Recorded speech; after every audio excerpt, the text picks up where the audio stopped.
back to my channel. Today I'm bringing you the Dilemma Diaries, and I'm so excited for this video because I just want to have a sit down chat with you guys, answer your questions, answer your dilemmas, and let's just get into the unfiltered advice. We're not gatekeeping around here. If you have any other questions, if you have any dilemmas you want me to answer in the next video, then please drop them down below. I've gathered everything that you've been asking, all of the dilemmas you've been giving me lately. Let's get into it. I'm really excited for this video.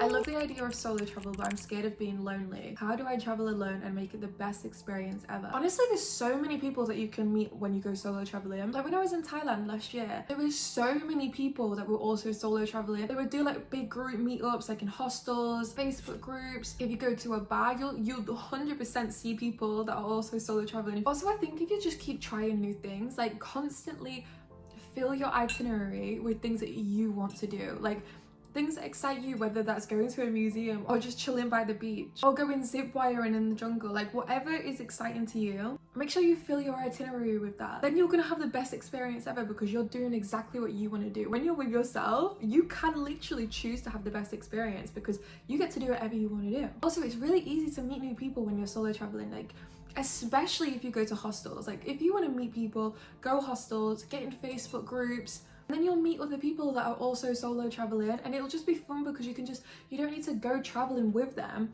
They were also solo traveling, so you can just do things together, and then you won't feel as lonely because you will just be meeting loads of people all the time. Bali, for example, I've heard that you will literally find friends so easily when you go there because everyone is solo traveling. There's so many people that are traveling there that everyone just wants to make friends. Everyone just wants to find other people to go out with and do things with, so there's always people that are actively searching for other people. Also, stay in contact with your friends and family from home. FaceTime them whenever you feel lonely. Take loads of pictures and videos so you can send them back to your family and friends at home. Also, just learn to talk to strangers. Honestly, there's not that many people in the world that would actually hate it if you started a conversation with them. Like a lot of people would enjoy it. I love when strangers start a conversation with me, especially if I was also traveling. You want to meet people. That's part of the experience of going traveling. Also, take classes like yoga classes, dance classes, pottery classes, some sort of group class. You're gonna meet strangers, you're gonna be able to connect with them, and you have a common interest with them. If you're going to a class, you already have something to talk about. Girls, I'm literally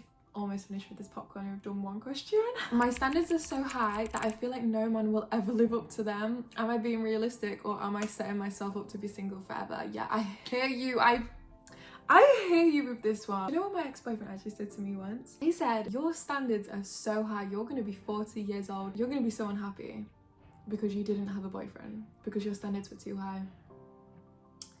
Yeah. You know what? It actually made me think, like, am I being unrealistic? No. It depends what you mean by high. I do think there is a lot of women in the world right now, standards that are obviously going to be quite hard to get. For example, expecting men to pay for their luxurious lifestyle. Like, you have to realize if you're not up to the standards of what a millionaire wants, respectfully, a lot of women expect very high standards but won't have high standards for themselves. Like, you'll be lazy, you won't look after yourself, and then you'll expect a luxurious lifestyle. Like, it doesn't go hand in hand. Like, you have to, if you want that kind of thing, you can get it. I genuinely believe that you can get that, but you have to be valuable in yourself. Like, you cannot not give yourself any value and then expect all of this value, you know? Also, if you're constantly feeling like no man is ever going to live up to them, then no man will ever live up to them because you will be manifesting that into your life. You will not let them get close to you because you believe that they will live up to your standards. It depends what you mean by standards too high, because I believe that if you are asking for the fruits of the spirit, which is kindness, joy, self-control, gentleness, love, peace, patience, goodness, like if you're asking for any of these things, these should be basic things that they give you, and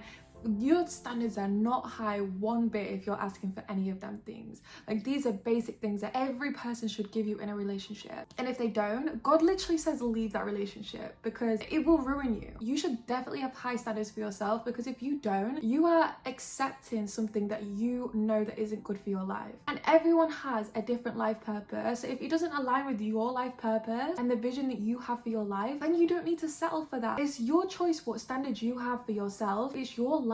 Nobody's going to have the same standards as you because your life is completely different to theirs. Your life path, your vision is completely different to theirs. Don't look at somebody else's standards and think, oh, I should have that, or oh my goodness, are my standards too high because they don't have that, or like, don't compare standards with other people because yours is going to be completely different. Also, yours will develop as you grow.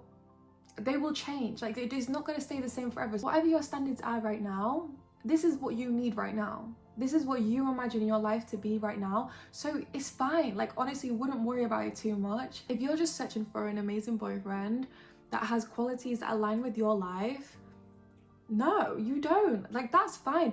Whatever that may be, if that may be that person has a lot of money, that is a fine standing to have. Like, if your life looks like you want someone to take care of you, even if you're going to be successful with money yourself, you might still want someone that can provide you with that safety. You might want someone that can spoil you because your love language might be gifts. You know, like, honestly, that's why it's so different for everybody else, because there might be another person that doesn't need them to have loads of money. They just need them to have loads of time, because sometimes you can either have one or the other. It's not always both, unfortunately. So like, it just depends what works for your lifestyle the most. And neither of these standards are higher than the other. They're just whatever is best for you. Don't feel like you have high standards because you expect a man to have money. That's not high standards. Or even if you expect them to take you out on a date every week, that is not a high standard. Like, if that's what you want and that's what you expect in a relationship, that's fine too. I know there is a lot of women these days that do think like there has been a big spread of like, have just chosen this standard for themselves because a lot of people are telling you that this is what you should expect. But a lot of people don't actually want that. When you deep what you actually want in a relationship, when you really think about it, like, is that so important to you? Like, is that a core value of yours that you need in a relationship? And if it is, that's fine. But please just remember your core values, because there is things that are like, oh yeah, that would be nice. But I think also just think about yourself. Like, you cannot be everything in one. Do you know what I mean? Like, you cannot be a supermodel, an athlete, a cleaner, a cook, a chef, the person that's gonna get in bed with him whenever he wants, the person that's bringing in all of the money, taking him on dates all of the time, showing him love every single minute of every single day, even though you have all of these other things going on, remembering every single thing that he wants, never getting stressed, never letting life get to you. Like, all of these things that you want to be perfect, just put yourself in that position. Like, could you do all of this and still be perfect? Probably not. So like, I think there is a point where you have to get to your core values and what you really, really value in a relationship and in a person and a husband, and then just go with that. Because I feel like you can have anything you want, but you cannot have everything you want. So you need to focus on what you really, really, really want. Because if you're just focusing on the things that you think that you want because everyone else has told you that's what you should want, then you're going to be focusing on the wrong things, and you're going to get the things that you think that you want because people have told you that's what you want, and then you're not going to get the things that you actually need. So you need to figure that out. Like, what do you need? What do you really value in a relationship? And if it is all of these things, amazing. You will get that. You will get exactly what you need if you just stay strong. Because don't let anybody ever tell you that your standards are too high. They're not. They just can't give you them standards. Because don't even doubt yourself, because as soon as you start doubting yourself, you will let people walk all over you. You will let people bring your standards down, and then that's when you're gonna live in regret, and you're gonna not live your happy life. You're just gonna regret it, and there's no point. At some point, you're gonna realize, I let go of what I needed because of other people's opinions, and now I'm miserable because I listened to them. And do you really want that? Probably not. So don't worry about your standards being high. You will be fine. You will get exactly what you want. And whatever you do, if you do have a lot of standards that are going to be quite hard for people to reach, then make sure you are that person that deserves that, because you cannot be expecting for someone to have all of these things that you want and you can't even match that value. If you want a high value person, you have to be a high value person yourself. If you want someone to give you love, you have to be that person that gives you love first. Anything you want in another person, you have to give yourself that first, because you need to value yourself. And until you value yourself, you're never going to attract a high value person. And you will see that every time you don't value yourself, you will get into relationships where people don't value you that much. Honestly, I struggle to relax because I always feel like I should be working harder or being more productive. Oh my goodness, I need to take my own advice with this one, because I struggle with this a lot. I actually did just have 3 days off, but I did feel a little bit guilty. It was quite hard. It's very difficult to have time off. But you have to remember, you are working hard for your dream life. And if for as long as you're chasing your dream life, you're never going to be able to live it. So you need to start living it, and then you will get it. Because how are you ever going to get to the point where you have your dream life, you are at your destination, if you don't just stop and look around and realize how far you've already come? If you don't just take a moment to enjoy the life that you already are living, how are you ever supposed to get to the destination if you don't just enjoy where you are now? You cannot get anything until you already have it. So unless you start enjoying your life, life, you will never get to enjoy your life. If that's what you want, if you want to enjoy your life, you need to start enjoying it now. If you want your dream life, there's probably certain feelings that you want to feel, like freedom. And for as long as you stay trapped in needing to work constantly or needing to be constantly productive, you're not having any freedom. And you cannot have freedom until you have freedom. You need to take the chance that you have now, feel that freedom. And the way you do that is by taking the pressure off yourself and enjoying where you are already. Feeling that freedom now, because it's never going to come to you for as long as you're chasing it all the time. And don't get me wrong, that's not me saying that you need to stop working, because aligned action is one of the key essential keys to getting your dream life. However, the number one key thing, the number one step to manifesting anything you want in your life, to creating your dream life, however you want to word it, is to act as if you already have it. Relaxing is so beneficial. Relaxing is beneficial for everything, whether that's your fitness, whether that's your work, the relationship, because it clears your mind, it clears your body, it cleanses your soul, it rejuvenates every single cell in your body. Like, it genuinely performs miracles, relaxing. So honestly, relaxing is productive. So don't feel guilty about it, because you are being so productive by relaxing. Because if you don't relax, you're gonna burn out big time. You're gonna get stressed. Your body isn't gonna get to the full peak that it can get to without relaxing. Your mind is never gonna get to the peak of its self-development if you don't relax. And your life, your dream life, is never gonna get to your dream life if you don't actually just start living it. Yeah, people who have the same level of skills as me or even less achieved more while I'm 23 and I have nothing. I know it's wrong for me to compare myself, and it's hard not to, but it's hard not to. I was a good student in both school and university, and I tried to do my best, but somehow I'm always lacking a bit to achieve things. It's your mindset. I could genuinely put my life on it that it's your mindset that's holding you back. We can only achieve what we believe that we can achieve. And bear with me, like, we have a self-worth ceiling.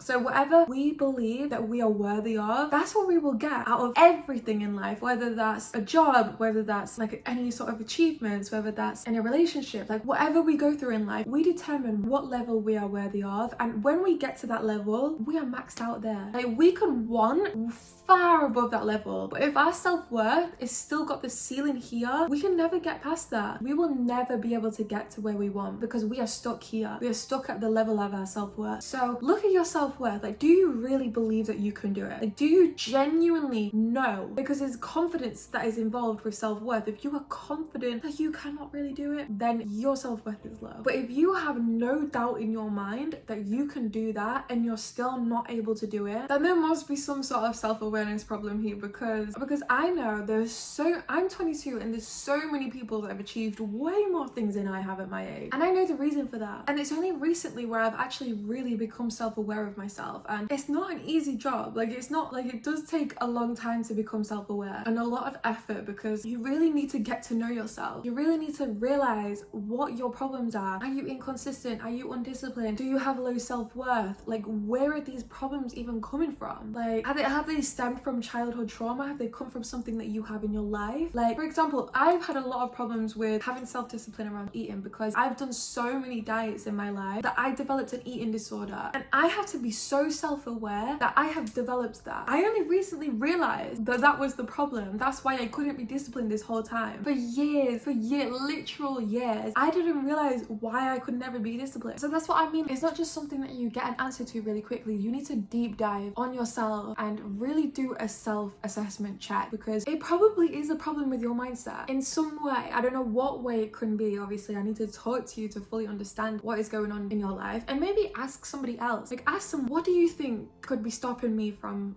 achieving the things that I want to achieve? Like, why do you think that other people are doing better than me? Like, ask them for brutal honesty, because you need it. Like, you're never going to be able to grow without it. Like, the nicest thing that they can do for you is be brutally honest with you, and you're going to have to take it like a champ, because you need it. Like, you need it to grow. So just take it. Don't get defensive. Like, genuinely take it on board and listen to it as well, because there's people that know you better than you know yourself sometimes. Like, not everybody's going to be more skilled than you, because if you are more skilled than them, then it's got to be a mindset thing. It has to be, because honestly, mindset can stop you from doing a lot of things. Like, it genuinely makes or breaks your life. The way you perceive your world, the way, honestly, your mind is literally creating your world. So if your self-worth, for example, is lower than somebody else's, they're going to achieve more than you just because their self-worth is higher than yours. It doesn't matter about the skill, because this person, they're gonna work so much harder. They're gonna be relentless. They're gonna have passion because they know that they can do it. Whereas you don't know that you can do it. You don't believe in yourself, so you're not even gonna try that hard. Like, there's a lot of chemicals that go on in your body, in your brain, that will cause you, because of your low self-worth, to not do as well as them. Is it even possible to find happiness? I just feel empty and without hope and purpose almost every day. I feel so sad that you feel you have no hope and purpose. Honestly, that's really hard, and I really actually do feel for you. Honestly, I'd probably say one of the best things that you can do in your situation right now is probably journal. I feel like we try to avoid journaling as much as we can because it can just be so long and boring, but journaling is probably one of the best things that you can ever do for your life. Like, you really get to know yourself. You really get to know what you're feeling, what you're thinking. And like you said, you feel empty without hope and without purpose. You're probably not feeling very much right now, what it sounds like. And if you're not feeling that much, writing things down, I think, will help you. It will help you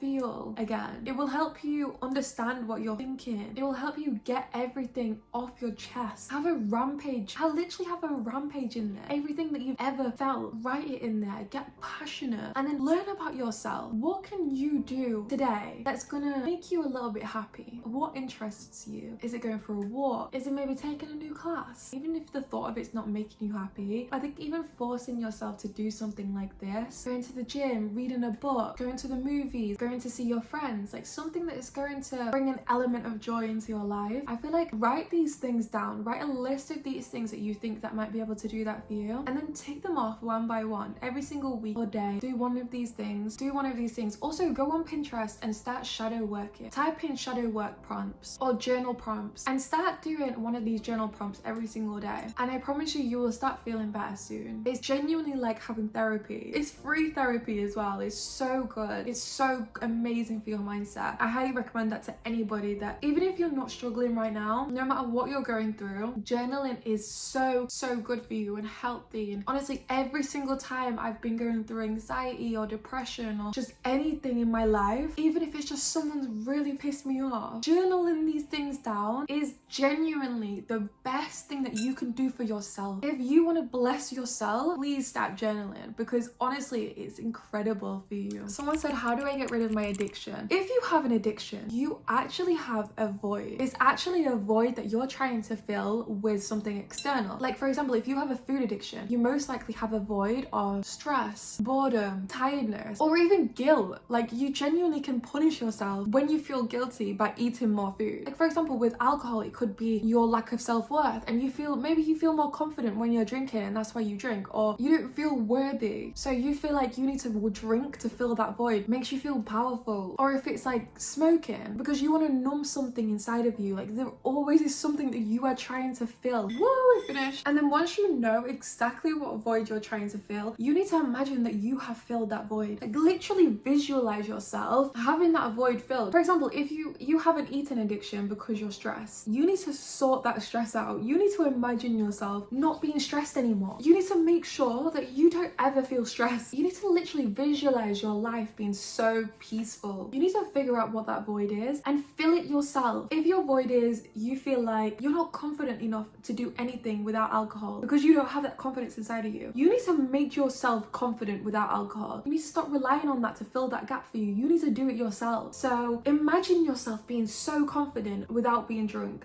So imagine yourself going to events sober and you're still so confident, and figure out ways to handle this stress. Like, how can you make your life less stressful so that you don't need to go to food to solve this problem? Or is there anything else that you could fill that void with? Like, you need to start looking after yourself. Or if you're smoking because you feel like it helps you escape from the world, like, what is your problem with the world? You figure out what your problem is. Figure out the root cause of the problem, and then you'll be able to fix the problem. Stop trying to fix the problem without knowing why it's happening. I tried to do the whole waking up at 5 a.m, going to the gym, journaling routine, but I cannot stick to it. How do I become my best self in a way that's sustainable? You actually don't need to have this crazy lifestyle to be the best version of you. Like, to have this crazy morning routine is very rarely sustainable. Like, I still feel like I have my best self most of the days. I don't have a crazy time that I wake up. Some days I wake up at 6 a.m, some days I wake up at 9 a.m, and I still feel like my best self. It genuinely doesn't matter what time you wake up, as long as you get an amazing sleep. That's what's going to help you become the best version of you. In my opinion, a morning routine is very important, but you're never going to be able to sustain the same morning routine every single day.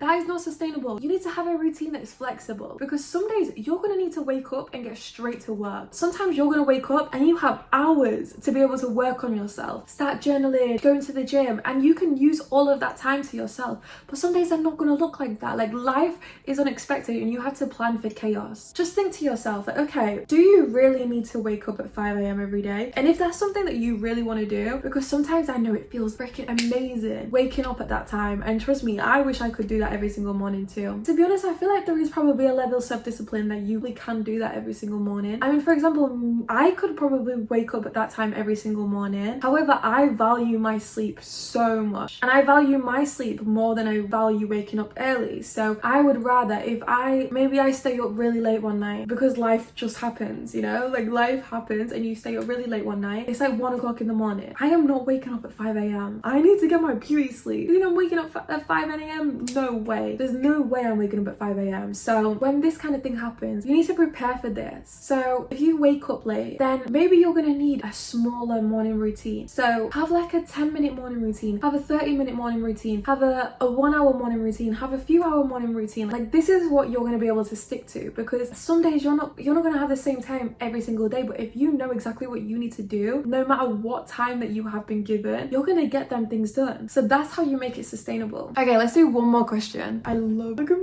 my mug, look at my glass. I got it from Iceland. Skål. Okay, we'll do one more question. I want to become that girl in the gym, but I feel so awkward and out of place. How do I build confidence in the gym and create a routine to actually stick to?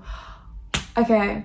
When it comes to confidence in the gym, I have just posted a whole video on confidence. So if you go watch that, you will know exactly how to be confident. Watch that video and you will be the most confident person you have ever known. Creating a routine that you actually stick to. I mean, personally, when I've gone to creating a routine for the gym, I've always relied on personal trainers to do that for me, because I feel like every time I just get someone to create the routine for me, it's so much easier. Like, I feel like creating a routine yourself is just, I don't know, for me personally, I get really overwhelmed by it, and I'm just like, no, thank you. Like, please, can someone just do it for me? And then I'll just do the workouts, you know? So I highly recommend getting a personal trainer. I actually worked with Sophie Crashwell. I've worked with her for months. She is incredible. So I highly recommend her training program. Highly recommend. She's literally incredible. Or even get ChatGPT to do it. Because if you get ChatGPT to do it and then just stick to that routine, like genuinely tell ChatGPT exactly what you want, your goals, in what time frame, everything about you, your height, your weight, everything. Even tell him your lifestyle.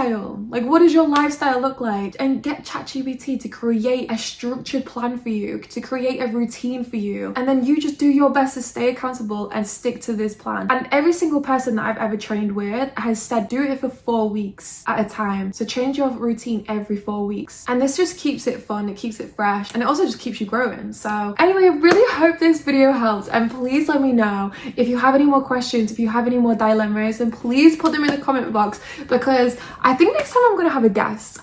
And thank you so much for watching. If you got to the end of this video, I love you. I actually love you so much, and I really hope my channel is helping you, and I really hope that all of this video helped you. And if it did, then please leave a like and subscribe. I would absolutely love to help you more. So please let me know whatever you want to see. Love you. Bye.